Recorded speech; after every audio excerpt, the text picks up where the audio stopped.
ভাবুন, আকাশে উঠছে নিঃশব্দ যোদ্ধারা। কোনো শব্দ নেই, নেই কোনো গুলির ধোঁয়া, শুধু নিখুঁত আঘাত। এমন যুদ্ধের প্রস্তুতি নিচ্ছে বাংলাদেশও।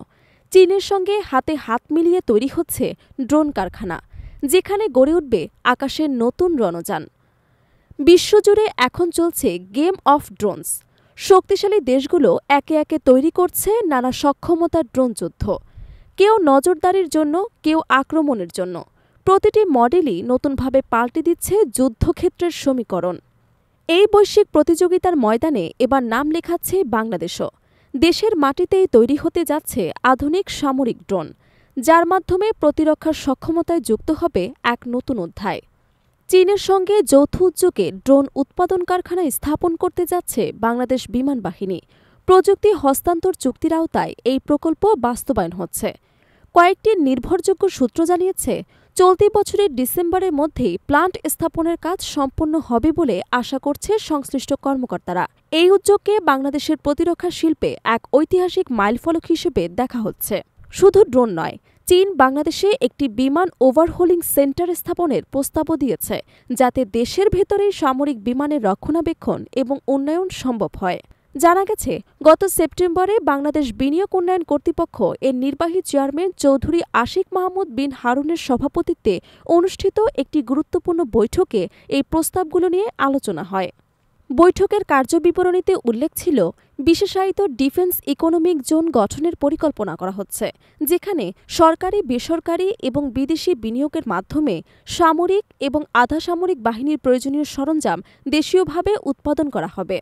ইন্ডিয়ান ডিফেন্স নিউজের এক প্রতিবেদনে বলা হয়েছে, গত 10 এপ্রিল বাংলাদেশ থেকে 5 সদস্যের একটি প্রতিনিধি দল চীনে সফর করে। মেজর জেনারেল আইকে মোস্তফা হোসিনুল বাকির নেতৃত্বে দলটি ফুশন ইলেকট্রনিক টেকনোলজি লিমিটেডের সঙ্গে উন্নত ড্রোন এবং অ্যান্টি ড্রোন সিস্টেম উন্নয়ন নিয়ে বিস্তারিত আলোচনা করে।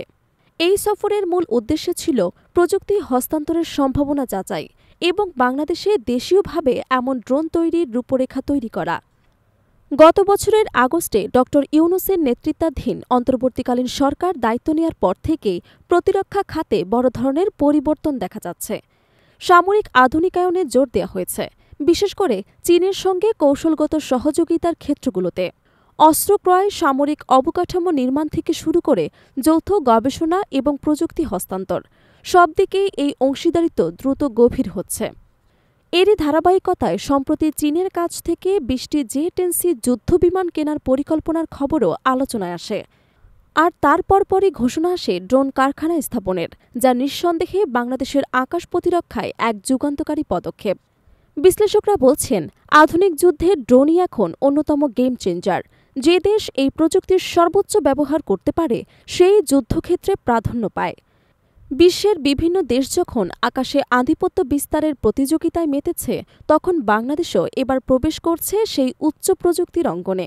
এই উদ্যোগ শুধু সামরিক সক্ষমতা নয়, দেশের প্রযুক্তি শিল্প এবং প্রতিরক্ষা খাতের স্বনির্ভরতার দিকেও এক নতুন অধ্যায়ের সূচনা করছে। আকাশে বাংলাদেশের উপস্থিতি এবার আরও দৃঢ় এবং আধুনিক, আরও কৌশলগত হয়ে উঠেছে।